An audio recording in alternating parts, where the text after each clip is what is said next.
well. This is the first speaker in the Kaput Centre's Colloquium series for this academic year.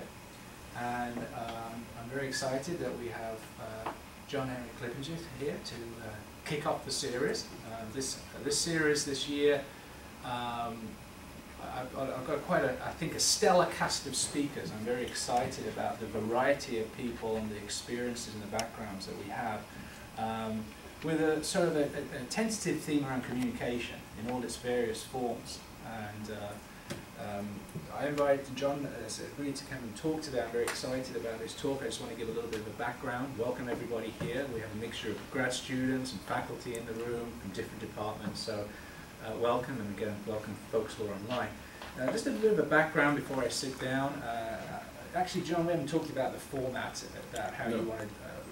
It's your 90 minutes. You can talk to us for 90 minutes. That we actually like to, question and debate and argue with our speakers. So, if you want to just talk, and then we'll leave time for questions. Let us know entirely how you want it to be. If you want to I like highly interactive. Okay. But I do have a talk, but we can go back and forth, and that's I think the best way for me. Okay, very good. John is currently a research scientist at the MIT Media Lab Human Dynamics Group, where he is the co-principal investigator on a research program to develop legal and software methods for protecting and sharing personal information for mobile services applications in health, education, and finance. He's also the co-founder and executive director of ID3, Institute for Institutional Innovation and Data-Driven Design, a non-profit formed to develop and field test legal and software trust frameworks for data-driven services, infrastructures, and enterprises. Previously, Dr. Clippinger was founder and co-director of the Law Lab at Burton Center for Internet and Society at Harvard University. Funded by the Kauffman Foundation, the Law Lab was founded to undertake multidisciplinary research to explore new forms of digital law and institution building to facilitate cooperation and entrepreneurial innovation. Previously, John was a senior fellow at the Burton Center, where co-founded the Project Higgins, an open source an identity framework to give users control over their personal information. He's the author of several articles, chapters, on topics related to identity, which is where my personal interest comes with John's work, trust frameworks, and governance. And he's the author of various books.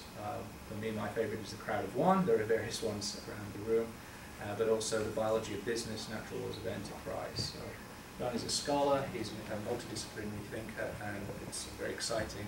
On behalf of the Kaput Center, welcome. Thank you. Thank you for being here. And thank you for coming to Fairhaven rather than New Bedford. We toured around New Bedford. And over to John. Thank you. Well, thank you very much. It's a pleasure to be here. What I'd like to do is have sort of an interactive presentation. I don't see the value so much of just talking at people, but actually fielding questions and having a conversation. What I'd like to do is sort of give a little context and background first before diving into the subject.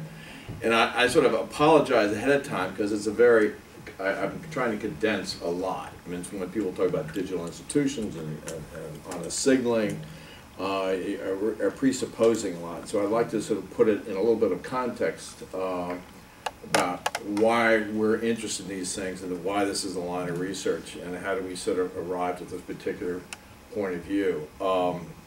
My bio is that I spent like 8 years at the Berkman Center, and there the interest was in primarily through this idea of how to give people control over their information about themselves, and it's resulted in the Project Higgins.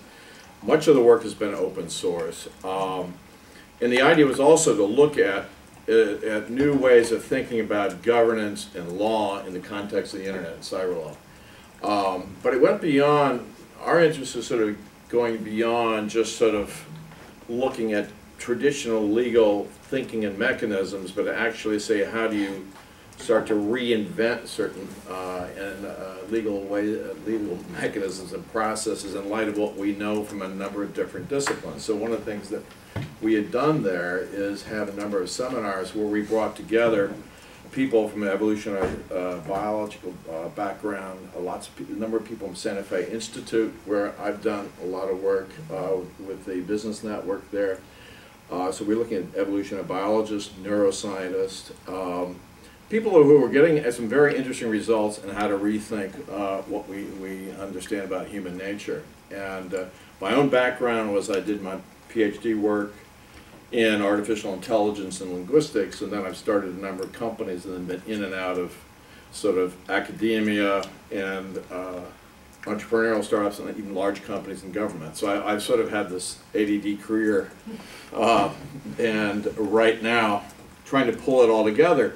And one of the things I think we're seeing is a real opportunity to look at a scientific basis for informing how we start to think about institutional design. And that actually the social sciences are starting to be an actual science. There's just some real rigor there, which is quite exciting. And so there's a new language for how to talk about these things, not only how to talk about them, but how to design things and test things. And there's even an opportunity with the internet to actually build and deploy new kinds of governance mechanisms, new ways in which people can collaborate, reinvent certain ways in which you can design legal contracts. We applied, well, at the Berkman Center, we used, some people might be interested in this, but genetic algorithms to have the evolvable term sheets and contracts.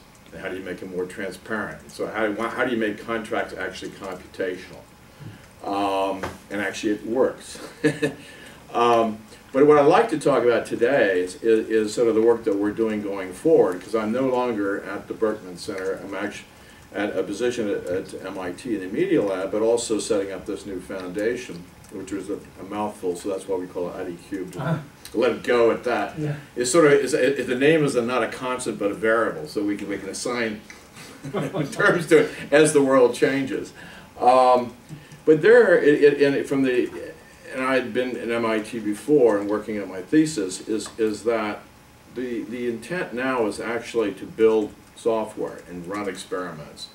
And so it's not just sort of host seminars and write papers, but we really want to build software, get things out in the world, and actually start companies. So what I'd be really interested in engaging the conversation here about is that there's no limit to our ambition, so this is really overreaching. But we're thinking about, we have certain notions of a human nature that we've inherited from the basically Enlightenment categories, that are the underpinnings of how we think of democratic social processes. And they're founded on certain assumptions about how people make decisions, how they see the world, how they participate. And I think what we're going to see is the science of that is giving us a very, very different picture. And it's getting to be a much more rigorous picture going on. And it points to a different way of thinking about how to design institutions and how to look at legal frameworks and how to govern very complex systems. And so this is something that we've gotten very interested in because we think the current direction, the current ways of framing and understanding a lot of these issues are sort of antiquated, and that there's an opportunity to design and test new kinds of forms and actually look at governance as a kind of technology.